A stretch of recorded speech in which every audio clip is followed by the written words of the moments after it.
जय हिंद एवरीवन। आज हम बात करेंगे नोबेल प्राइज़ 2025 के बारे में। नोबेल प्राइज़ 2025 मिल चुका है और इसमें कौन किसका नोबेल प्राइज़ पाया है, किस फील्ड में पाया है और क्या उसका मेन क्राइटेरिया रहा है, उसको हम चर्चा करेंगे। तो चलिए शुरू करते हैं आज के नोबेल प्राइज़ के बारे में। नोबेल प्राइज़ की बेटा अगर हम बात करते हैं तो नोबेल प्राइज़ फिजिक्स के लिए मिला John Clarke, Michael H Devoret and John M Martinis को। ठीक है, इनकी जो डिस्कवरी क्या थी? डिस्कवरी थी माइक्रोस्कोपिंग क्वांटम मैकेनिकल टनलिंग के लिए जो इनकी डिस्कवरी थी, इसके लिए इनको नोबेल पुरस्कार मिला। इसे ध्यान रखिएगा। तो इनके नोबेल पुरस्कार का जो एरिया था वो था माइक्रोस्कोपिक टनलिंग को लेकर, तो इसे ध्यान रखिएगा। ठीक है, तो माइक्रोस्कोपिक क्वांटम मैकेनिकल टनलिंग को लेकर इनको ये नोबेल पुरस्कार मिला। ठीक है, ये जॉनसन है, जॉन, ये माइकल, ये जॉन। तो यहाँ पे जॉन 2 हैं और एक माइकल है, इसको याद रखिएगा। इसको याद रखने का ये बहुत आसान सा तरीका है। ठीक है, हम इन एंड आउट हर एक चीज़ को देखेंगे। तो अब देखिए, अगर इस पे क्वेश्चन कोई बनता है तो क्वेश्चन क्या बन सकता है? क्वेश्चन कुछ इस तरह से बनेगा कि who among the following did not get the Nobel prize in physics in 2025। देखो क्वेश्चन इस तरह से बन सकता है आपका। ठीक है, कि इनमें से किसको नहीं मिला। तो देखो अभी हमने डिस्कस किया और मैंने आपको बताया भी कि भैया जॉन क्लार्क को मिला है, माइकल को मिला है और जॉन को मिला है, ये इनको नहीं मिला है, तो यही आंसर हो जाएगा। तो ये याद रखिएगा। अब देखिए, हम इन एंड आउट एक एक चीज़ को देखेंगे, मतलब हम प्राइस को भी देखेंगे और इस पे आपके पेपर में क्वेश्चन क्या बन सकता है इसको भी समझते हुए चलेंगे, ताकि आपकी सारी कन्फ्यूज़न दूर हो जाए, है ना बेटा।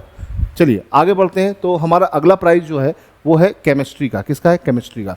केमिस्ट्री के लिए भी 3 लोगों को नोबेल प्राइज़ मिला है। ठीक है, Susumu, Richard Robson, Omar M Yaghi, 3 लोगों को मिला है। किस लिए मिला है ये भी जानना बहुत ज़रूरी है। इनका अगर हम एरिया देखें तो development of metal organic framework के लिए इनको ये नोबेल पुरस्कार मिला है। मेटल ऑर्गेनिक फ्रेमवर्क के लिए, उनको क्वांटम टनलिंग के लिए मिला था, इनको मेटल ऑर्गेनिक फ्रेमवर्क के लिए मिला। तीनों की फोटोग्राफ्स याद रखिएगा। ठीक है, 2 यूएसए के हैं और एक जापान के हैं। ठीक है, चलिए अब इससे आपके पेपर में क्या क्वेश्चन बन सकता है? पेपर में एक सिंपल सा क्वेश्चन बन सकता है, who among the following did not get the Nobel prize in chemistry. Chemistry के लिए नोबेल पुरस्कार इनमें से किसको नहीं मिला? तो देखो बेटा, अगर सिंपल सा आप ध्यान दोगे आपको समझ में आ जाएगा। सुसुमु को मिला, रिचर्ड रॉबसन को मिला, उमार को मिला, मारिया कैरीना को पीस का नोबेल प्राइज़ मिला है। किसका मिला है बेटा? पीस का मिला है, पीस के लिए मिला है। तो ये एक सिंपल सी चीज़ है, आपको बस ध्यान रखना है। अगर आप ध्यान रखोगे तो आप आराम से चीज़ों को कर ले जाओगे, समझ जाओगे। ठीक है, चलिए अब यहाँ से आगे बढ़ते हैं। हाँ, मेडिसिन, सबसे पहला नोबेल पुरस्कार यही में दिया गया था। ठीक है, मेडिसिन के लिए भी 3 लोगों को मिला है, मैरी ई, Fred रैमसेल, Simone Sakaguchi. Simone Sakaguchi को मिला है, तो इसे ध्यान रखिएगा। और इनको किस लिए मिला है? अगर इनकी बात करें तो discovery concerning peripheral immune tolerance, तो इम्यून टॉलरेंस को लेकर जो इनकी डिस्कवरी है उसके लिए इनको क्या मिला भाई? नोबेल पुरस्कार मिला है। इसे ध्यान रखिएगा। ठीक है, चलिए अब इससे क्वेश्चन क्या बन सकता है, क्वेश्चन भी देख लेते हैं। देखिए, in and out with question, मैं आपका नोबेल पुरस्कार का मैं चर्चा कर रहा हूँ। ठीक है, who among the following did not get the Nobel prize in medicine. निम्नलिखित में से किसे 2025 में चिकित्सा में नोबेल पुरस्कार नहीं मिला? तो देखो अभी ध्यान से देखा जाए तो मैरी को मिला है, फ्रेड को भी हमने देखा, सिमोन को भी मिला है। ठीक है, किसको नहीं मिला? अभिजीत को नहीं मिला, अभिजीत बनर्जी को नहीं मिला। यही यहाँ पर आंसर हो जाएगा। सिंपल से क्वेश्चन बनते हैं, लेकिन आपको याद होना ये बहुत ज़रूरी है। अगर आप याद रखोगे तो कर ले जाओगे। चलिए फिर आते हैं अगले क्वेश्चन की तरफ। अगला क्वेश्चन है नोबेल प्राइज़ 2025। ठीक है, किसके लिए? लिटरेचर के लिए। लिटरेचर के लिए मिला लाजलो को। लाजलो एक हंगरियन राइटर हैं। कहाँ के हैं? हंगरी के हैं। और इनके लिटरेचर के लॉन्ग वर्क के लिए इनको ये नोबेल प्राइज़ मिला है, लिटरेचर का नोबेल प्राइज़ मिला है। For his compelling and visionary oeuvre that in the midst of apocalyptic terror reaffirms the power of art. तो इनका जो टेक्निक है लिखने का, ये बड़ा यूनिक टेक्निक है, जिसकी वजह से इनको ये नोबेल पुरस्कार मिला है। इसे याद रखिएगा। ठीक है, चलिए तो क्वेश्चन क्या बनेगा भैया? क्वेश्चन बन सकता है यहाँ से, who among the following get the Nobel prize in literature, है ना। Salman Rushdie, Gerald Murnane, Amitav Ghosh, Laszlo. यहाँ पे आंसर क्या हो जाएगा भाई? तो इसमें भैया आंसर हो जाएगा लाज़लो। आसान सा है, सिंपल सा है, बहुत मुश्किल नहीं है, आपको पता होना चाहिए। जितना आप याद रखोगे आपके लिए उतना आसान है। चलिए आगे बढ़ते हैं। एक और क्वेश्चन यहाँ से बन सकता है, Laszlo win Nobel prize for literature belongs to which country? भाई ये किस देश से बिलोंग करते हैं? Spain, France, Denmark, Hungary. तो आंसर क्या हो जाएगा बेटा? हंगरी हो जाएगा। याद रखिएगा, इसका आंसर क्या हो जाएगा? इसका आंसर हो जाएगा हंगरी। ये कहाँ से बिलोंग करते हैं? हंगरी से बिलोंग करते हैं। सिंपल सी चीज़ें हैं, बहुत आसान सी होती हैं, पेपर में यहीं से घूम घूम के क्वेश्चन बनते हैं। बस आपको ये क्वेश्चन करना बेटा आना चाहिए। क्वेश्चन करने के लिए बस आपको क्या करना है? अप्रोच बिल्ड करनी है। जितना आप अप्रोच बिल्ड रखेंगे आपके लिए आसान होगा। चलो आगे बढ़ते हैं। हाँ, अब आता है पीस। पीस के लिए मारिया कोरिना को मिला। ये वेनेजुला से बिलोंग करती हैं। कहाँ से बिलोंग करती हैं? वेनेजुला से। इसे याद रखिएगा, ठीक है। For her tireless work promoting democratic right for the people of Venezuela and for her struggle to achieve a just a peaceful transition for dictatorship to democracy.